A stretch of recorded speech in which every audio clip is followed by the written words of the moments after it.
Good evening. Chair calls to order Legislative Session Day 25-008. I would ask you to please stand for the pledge. I'd like to have Cub Scout Pack 865 come forward, followed by the opening prayer.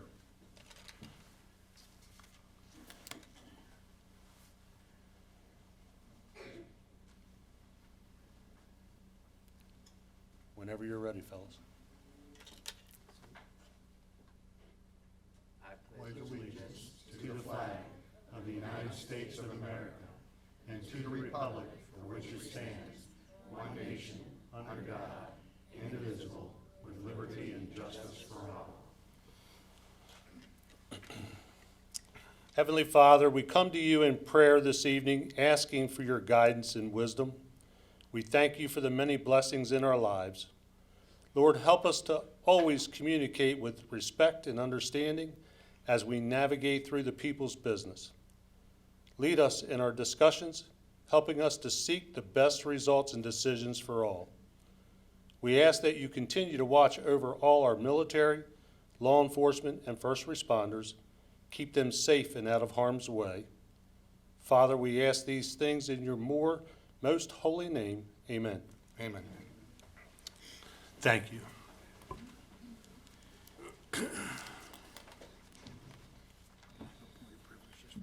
Yes, sir. Mr. Riley. So I want to thank Steve Mayo and Cub Scout Pack 865 from Jarrettsville for being here this evening and saying our pledge. Thank you, folks, and mom and dads that are with you. Appreciate you being here. Thank you, Mr. President. Thank you, Mr. Riley. Agenda item number 4, presentation of proclamations. We have none. 5, consideration of petitions, applications, appointments, and nominations. Council appointments. Ms. Sottles. Council President, I move to approve the appointment of Sharif Salama to the Harford TV Advisory Board. Thank you. May I have a second? Second. Mr. Jan Giordano. It's moved and seconded to approve the Harford TV council appointment. Is there any discussion? Ms. Dixon. Mr. President, Aye. Mrs. Robert. Aye. Mr. Jan Giordano. Aye. Mr. Riley. Aye. Mrs. Bulsato. Aye. There being 5 votes in the affirmative, 1 absent, 1 vacant, the appointment is hereby approved. And before I go any further, I want to recognize that Councilman Bennett is not with us this evening, but I want to congratulate he and Abby on their new baby, Ada Ray, and wish them all the best, and I'm sure he'll be here shortly. Executive appointments, Commission for Women. May I have a motion, Mr. Jan Giordano? Council President, I move to approve the appointments of Linda Flint and Allison McCord. Thank you. May I have a second? A second. Thank you, Ms. Robert. It's been moved and second to approve Ms. Flint, Ms. McCord to the Commission for Women. Is there any discussion? Ms. Dixon. Mr. President, Aye. Mrs. Robert. Aye. Mr. Jan Giordano. Aye. Mr. Riley. Aye. Mrs. Bulsato. Aye. There being 5 votes in the affirmative, 1 absent, 1 vacant, the appointments are hereby approved. Ms. Flint, Ms. McCord, could you please stand?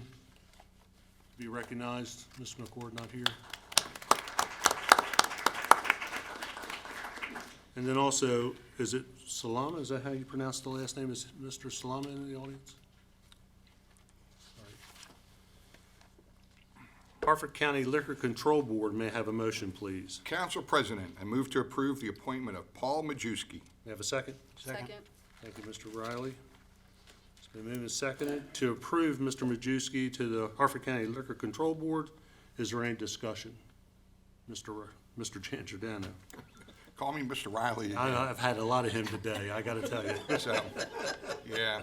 So I want to thank Mr. Majewski. I see he's out in the audience.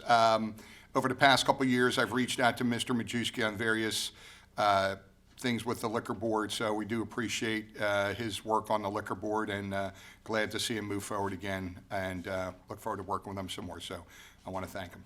I'll echo those comments. Mr. Riley? Yes, I'd just like to say, Paul, congrats on this. And also, again, I see a letter from the Harford County delegation, and you got all of them to vote for you. How you ever did that, that's a feat in itself, so congratulations. Ms. Dixon? Mr. President, Aye. Mrs. Robert. Aye. Mr. Giangiordano. Aye. Mr. Riley. Aye. Mrs. Bolasado. Aye. There being 5 votes in the affirmative, 1 absent, 1 vacant, the appointment is hereby approved. Mr. Majewski, please stand and be recognized. Thank you. 6 special presentations, we have none. Several approval of minutes, Legislative Day 25-007, February 18th, 2025. Are there any corrections to the minutes? There being no corrections, the minutes stand approved.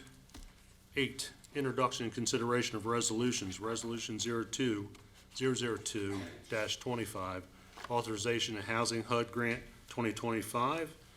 May I have a motion? Council President, I move to approve the resolution 002-25. May I have a second? Second. Thank you, Mr. Riley. It's moved and seconded to approve Resolution 00225. Is there any discussion? Ms. Dixon? Mr. President, Aye. Mrs. Robert. Aye. Mr. Giangiordano. Aye. Mr. Riley. Aye. Mrs. Bolasado. Aye. There being 5 votes in the affirmative, 1 absent, 1 vacant, Resolution 00225 is hereby approved. Mr. Giangiordano, please read in Resolution 00325. Resolution 003-25, authorization transit MTA grant application fiscal year 26 as introduced by Council President Vincenti at the request of the county executive.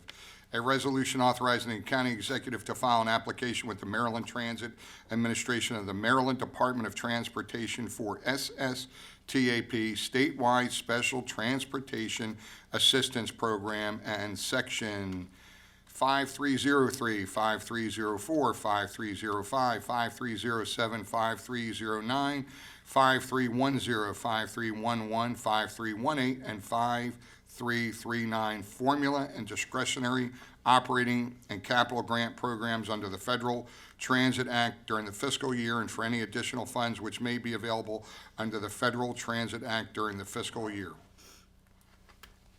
Thank you. Mr. Blazinski, you want to come forward, please?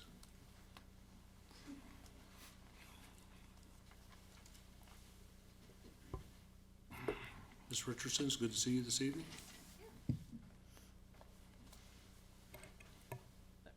So good evening, Barbara Richardson, Housing and Community Services. I have my subject matter expert, Harford Transit Administrator Gary Blazinski. And basically, we're asking you to authorize this enabling legislation. So the Maryland Transit Administration is the designated recipient in Maryland for grants under the Federal Transit Act. The Maryland Department of Transportation is authorized to make grants to counties and to local governments for mass transportation program projects. This contract for federal grant financial assistance will impose certain obligations upon the applicant, including the provision of the local share of the project costs in the program. Harford Transit Link is a subrecipient of the Maryland Transit Authority. The resolution is a high-level overview of grant guidelines, giving Harford Transit Link the ability to apply for multiple operating and discretionary funding for operating and capital grants under the Federal Transit Act. We are requesting the endorsement of the County Council and then the endorsement of the County Executive to allow Harford Transit to apply for these funding sources. Gary, you have anything to add? No, just we would appreciate your consideration. This gives us the ability to, file for our annual operating and capital expenses, but also gives us the ability that anything that would be released through the year also apply for that, like discretionary grants. And this is an application, a grant application that we see year after year after year, correct? Correct, yeah. We get just right around $4 million from the initial grant. Thank you. Council, any questions? So because we see this year after year, I'm not going to make you come back. We're going to go ahead and take action on it tonight. Doesn't need a public hearing. So may I have a motion, please? Council President, I move to approve Resolution 003-25. Thank you. May I have a second? Second. Thank you, Mr. Riley. Been moved and second to approve Resolution 00325. Is there any more discussion? Seeing none. Ms. Dixon? Mr. President, Aye. Mrs. Robert. Aye. Mr. Giangiordano. Aye. Mr. Riley. Aye. Mrs. Bolasado. Aye. Being 5 votes in the affirmative, 1 absent, 1 vacant, the resolution is hereby approved. Thank you for coming this Thank evening. you. Absolutely. Thank you very much. Absolutely. Ms. Dixon, did you take care of that problem? I did. I've been advised the live feed is working. Okay, thank you. And then while we have a little bit of a break, council, I want to recognize Ms. Herbeck with us here this evening. Ms. Alleged could not be here, but truly honored to have Mary Kate here with us. Mr. Giancarlo, please read Resolution 00425. Resolution 004-25, Master Water and Sewer Plan Update Spring 2025 is introduced by Council President Vincenti at the request of the County Executive.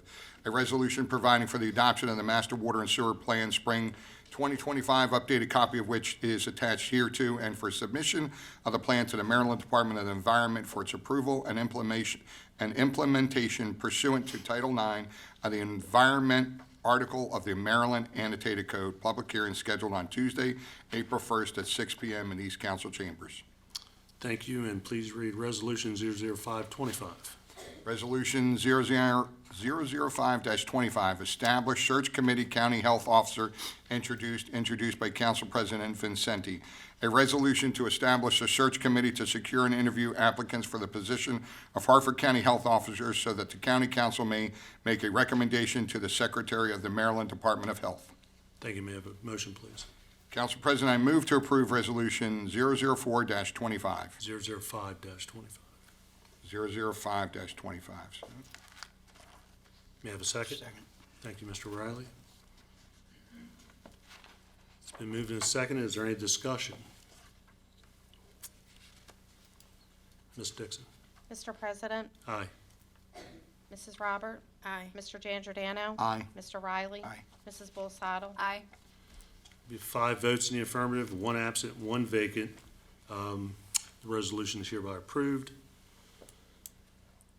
Mr. Giangiordano, please read Bill 25-002 into the record. Bill 25-002, Comprehensive Zoning, Harford County Zoning Maps, as introduced by Council President Vincenti at the request of the County Executive. An act to repeal and reenact with amendments, Section 267-123, incorporated by reference of Article 24, Officials, Harford County Zoning Maps of Part 2, miscellaneous provisions of Chapter 267 Zoning of the Harford County Code as amended to adopt the 2025 official zoning maps to incorporate the maps into this act and generally relating to the county's official zoning maps. Public hearing scheduled on Tuesday, April 1st at 6 p.m. and April 8th at 6 p.m. in these council chambers. Thank you. 10, introduction and consideration of amendments. We have none. 11, call for final reading of bills. We have none. 12, enrollment of bills. We have none. 13, unfinished business. We have none. 14, new business. We have none. 17, comments and input from attending citizens. Ms. Dixon, do we have anyone signed up? We do, Mr. President. We have 2 this evening. Gary Johnson, followed by Jean Salvatore.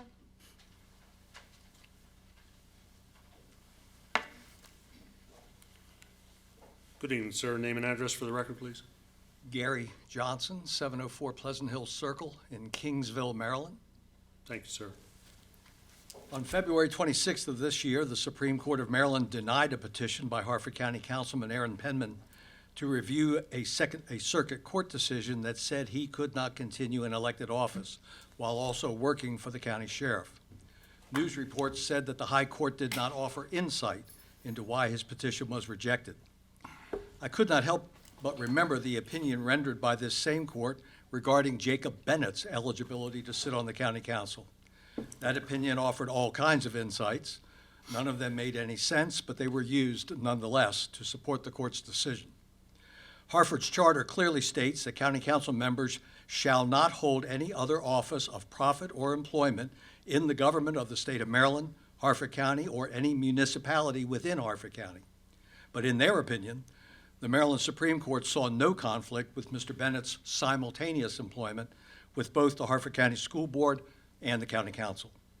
They viewed the school board as an independent entity connected neither to the state nor to the county.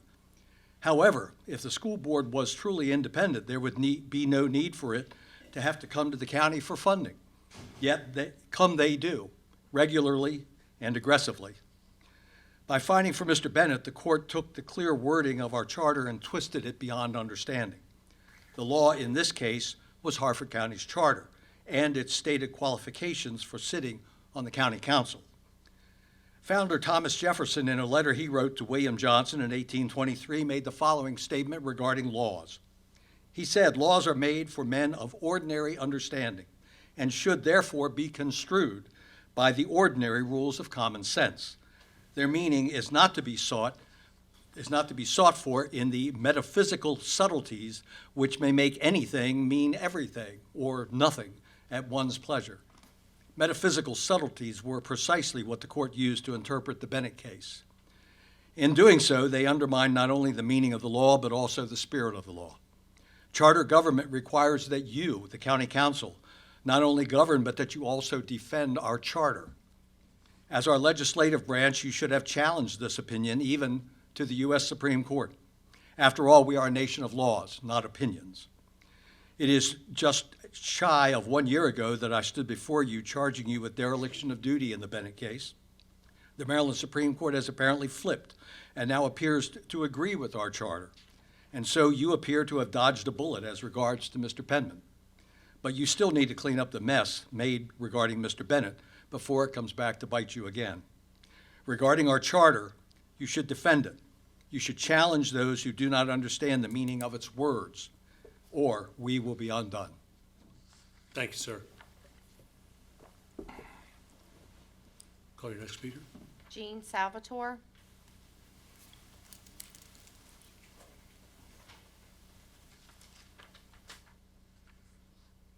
Good evening, ma'am. Name and address, please. Hi, I'm Jean Salvatore. My address is 2007 Ruffs Mill Road, Bel Air, Maryland, 21015. I'm speaking on behalf of our organization, Shadow Cats TNR. Does that mean I'm allowed a few more minutes? No, ma'am. Okay, just checking, because it used to be. Yes, ma'am. I'll be brief.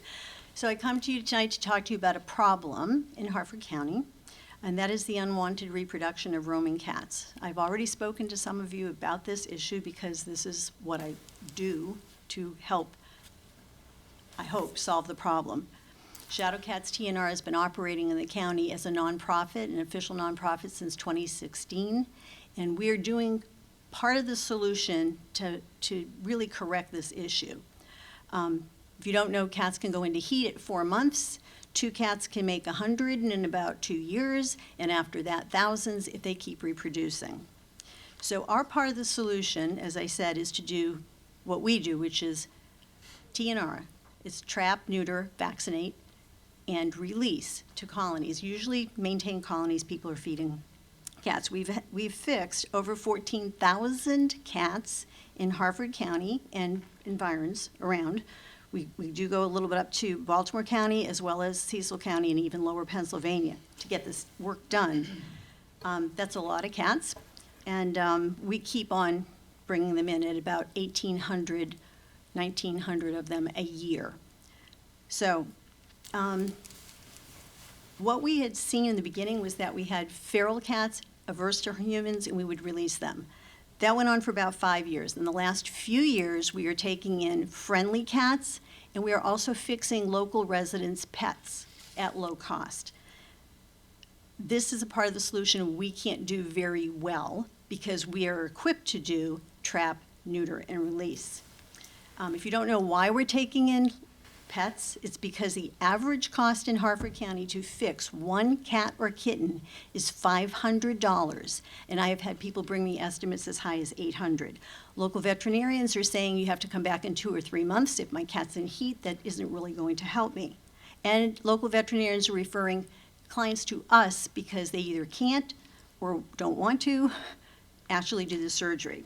So the rest of the solution is this, and this is what I would like your help with. Please pass the bill that Mr. Penman drafted. It's about 2 sentences that would allow, under the county code, for our local shelter to do low-cost pet spay and neuter. For some reason, they have to be permitted to do this because it's not part of the definition of animal shelter, although most animal shelters do this already. That would take the pets out of our purview, and that would let us concentrate on what we do best, which is trap, neuter, and return. And I would encourage, if I were you, because it's always money, I'm not bringing you a money problem. This can be done without the county paying more money. There are a lot of grants out there to do just this kind of work. We receive a grant almost every year from Maryland State Spay Neuter Grant Program, and with that money, we do a whole lot Ms. of our Salvatore, work. please bring your comments to a close. And I would just like you to please push the shelter. There's a new Thank you, ma'am. executive director to Thank do you. that thing. Thank you. Anyone else, Ms. Dixon? We do have an additional speaker, Gina Krieger.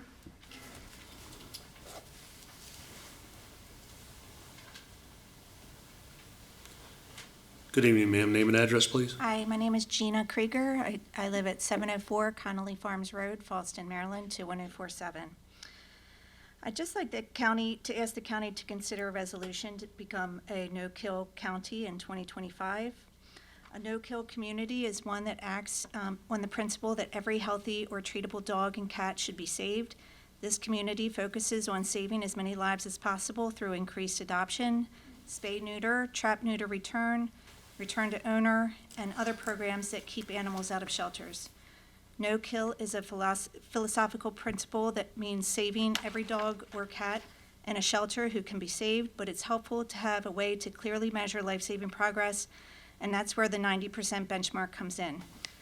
Typically, no more than 10% of dogs and cats entering shelters are suffering from irreparable medical or behavioral issues that compromise their quality of life and prevent them from being rehomed. So a shelter is considered no-kill when at least 90% of the animals who enter leave alive. Our ask is that the county and residents take the no-kill pledge, which we can forward to you. The fun fact that Harford County Humane Society has achieved no-kill 4 out of the last 5 years with the help of area rescues. Thank you for your time. Thank you, ma'am. There are no more speakers, Mr. President. Thank you. We'll move to agenda number 16, business from council members. Ms. Sottles? Thank you, Council President. My aide Tara attended the Level Volunteer Fire Company's annual awards dinner and banquet this past Saturday. I'd like to give a heartfelt thank you to all of the first responders for all of their dedication to our county. The Harford County Sheriff's Office launched the 4-part pledge program today at Prospect Mill Elementary for students ages 8 to 11. I'm excited that my son Luca is participating in the program. If you're interested in learning more about educating students on the dangers of drugs and alcohol, refusal skills, and handling peer pressure, they will be holding more of these events at other schools throughout the county. And for more information, you can contact Sergeant Sanchez from the Sheriff's Office. Thank you. Thank you, Ms. Sottles. Mr. Riley? Yes, again, Aurora attended for me for the Level Volunteer Fire Company. Congrats to all those who got an award. Again, thank Cub Scout Pack 865 for leading the pledge this evening, and that's it, Mr. President. Thank you. Mr. Jangerden? Thank you, Council President. I attended the grand opening of Chocolate Moonshine on February 19th, located on North Main Street. Lots of different chocolate, fudge too, so if you get a chance, stop there. Stuff was delicious. We also did a 1-year anniversary for Let Go Wellness Center on Friday. Congratulations to Brenda Petrick on her 1-year anniversary. They have a holistic nurse in there, Holly, and they have a bunch of other people in there that do different things. So if you get a chance, look at their website, stop in and see them. And today I actually stopped down and gave a citation to Dylan France.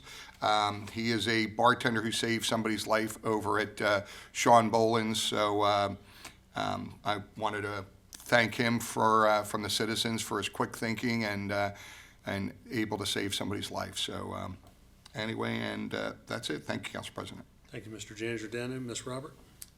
Yes, and I've done a couple tours. I actually toured the Pyramid Healthcare Facility. I've never been there. It's in my district, and wanted to see what it was all about. It's a very well-run, oiled machine for a substance abuse resident program, and so I took a tour of that, found out about their funding and et cetera. I had 2 meet and greets, one in Joppatown and one in Edgewood. I have one left to do, and that is on Thursday at 6 o'clock at Abingdon. I also attended the Edgewood Joppatown Cab meeting yesterday, and county executive was the speaker. It was a great crowd. It was standing room only, but those meetings have become a little bit more crowded since I've been put into office. And then today I attended the Army Alliance luncheon at the Van Diver Inn. That was interesting. The speaker spoke a lot about the funding across the board coming from federal and state money as it relates to our defense. And so it was interesting to learn what may or may not happen in the future. And that is it for me. Thank you, Mr. Robert. 15, business from council president pursuant to the Harford County Charter, section 209 regarding a council vacancy. The council has 60 calendar days to fill that position, working with the, in this case, Republican Central Committee. I had the opportunity to speak to Mr. McBride on Friday, and then also back it up with a email letting him know that the 60-day clock had started. And so we are understanding that they are advertising now and that they will present a list to us, no less than 3 applicants for us to consider for District B. And that deadline to fill that seat is April 28th, 2025. Tomorrow, we will be hosting our first Health Officer Search Committee meeting with about 14 members of our community, state health representatives, medical representatives from the community, just average citizens, and with the help of HR here in the county, we have received 34 applicants to date. Some are physicians, some are non-physicians, and we'll start with the process tomorrow, probably not actually looking at the applicants tomorrow, but just getting everything squared away for our first meeting. The events that you've already heard about was the Level Volunteer Fire Company's fire event. I did attend. It is my community fire company. They do an outstanding job for not only our community of Level, but also all of Harford County. They're clearly one of our more active companies. Ladies Auxiliary did an outstanding job. They actually brought a caterer in for that event, so the ladies could partake as well. But Ms. Harris attended Aberdeen's Volunteer Fire Company Award Banquet for us, and she said it was also well attended. We also participated in a Read Across America Day on March 3rd, read to Miss Neely's second grade class at Darlington Elementary. And the kids are always great, they really are. I want to offer my deepest condolences to the family and friends of Ricky Morris. Unfortunately, Ricky lost his 7-year battle with cancer this past week. He'll always be remembered as a great outdoorsman. He was a retired natural resources officer, and then after that, he started a career in hunter safety training with the kids and did a great job. He was an outstanding husband, father, grandfather, and friend. We ask you all to keep his friends and family in your thoughts and prayers. And with that, we'll adjourn this meeting. Thank you.